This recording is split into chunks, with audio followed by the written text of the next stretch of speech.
The book we're going to be using for this center is Alexander and the Terrible, Horrible, No Good, Very Bad Day by Judith Viorst. This center has been created for second language learners. The name of this center is Fluency Center. This center has been broken up into 3 parts. We have beginning, intermediate, and advanced English learner. For the beginning English learner, the activity is select a vocabulary word, have a student draw a picture, and orally describe the picture of the vocabulary word. The vocabulary words that have been pre-taught are horrible, terrible, scrunched, and scolded. The objective is students will display correct knowledge of a vocabulary word. The rationale is this will give students an alternate way to communicate the correct meaning of vocabulary words used in this book. This also encourages students to learn new vocabulary words through visualization. For the intermediate English learner, the activity was students will create a flow map. The flow map will consist of sequencing the events in the story. The flow map must have a beginning, a middle, and an end.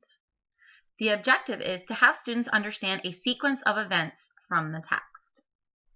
The rationale is flow maps are helpful in teaching the language of text.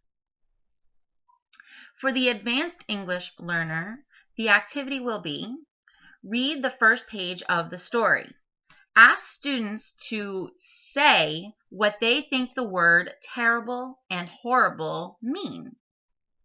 Students will then create their own sentence using the word terrible or horrible. The students will then say their sentence to either a partner or teacher at the center. This can be done for any vocabulary words that were taught at this center.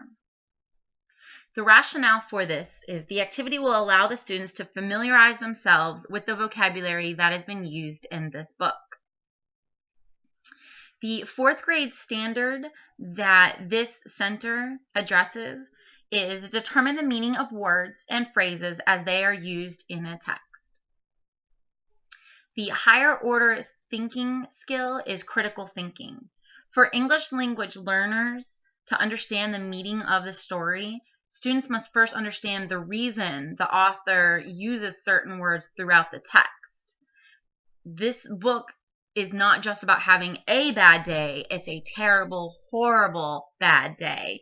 And the students at this center need to familiarize themselves with the words terrible and horrible to understand why the author uses those for Alexander.